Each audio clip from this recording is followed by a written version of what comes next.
two major challenges of 21st century capitalism are the impact of increasing well-being and welfare throughout the globe on the natural environment and the social environment.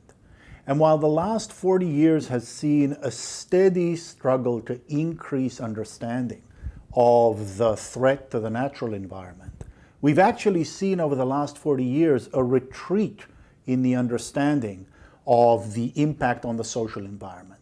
Throughout the industrialized world in particular, we've seen increased inequality and a series of ideas around neoliberalism initially finding root in the United States and the United Kingdom, then expanding to liberalization in Europe and ultimately translating into the Washington Consensus as a core development policy.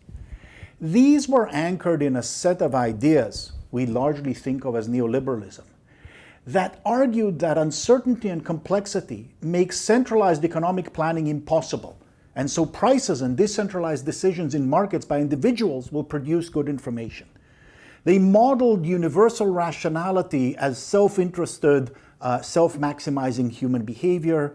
They understood collective behavior as always failing, always corrupting into illegitimate power.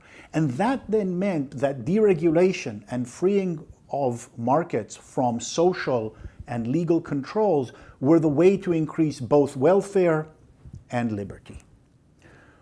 What we've seen in the last 25 years is that the idea of the commons is beginning to offer a framework to respond to these deeply corrosive ideas and begin to allow us to create frameworks that teach us how we can increase human welfare, improve the human condition, but without undermining the social relations in the way that has been so corrosive for the last 40 years. The past quarter century of commons, both on and offline, have taught us that people can effectively act collectively to govern their own utilization of resources.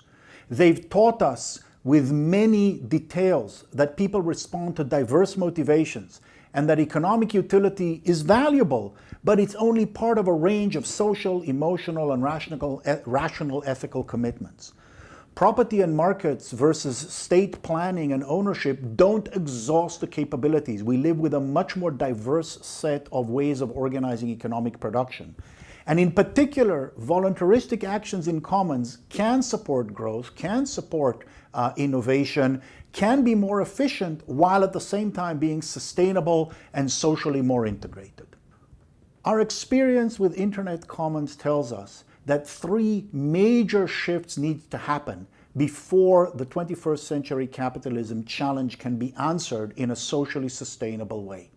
We need to increase our use of peer cooperativism, taking the experience we've garnered over the last 15 years with commons-based peer production and translating it into a way that expands into ever larger portions of provisioning so that it can provide a practical anchor and a normative anchor to material production in the market.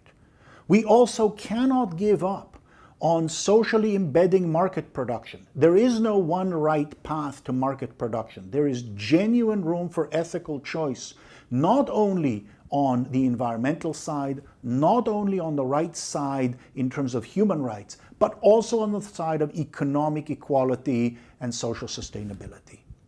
And finally, we need to turn our political understanding to one that has peer pragmatism, that understands the limitations of the traditional state while it also understands the limitations of the market. That builds on our experience in self-governing communities like Wikipedia, with their overlapping and nested relationship with the distinct continued commitment of ethical commitment of citizens to their practices, with continuous challenging, but also with distribution of power to much more local bases, to form a new political theory based in our commons-based practices of our relations as citizens and the state. So however important a particular part of the Internet Commons may be from a practical level, at the level of ideas, our experience in Internet Commons over the last quarter century is beginning to teach us how to shape capitalism for the 21st century so that it is not only sustainable from the natural environmental perspective, but that it is also embedded and supportive of its social environment. I hope you have a very productive rest of your meeting.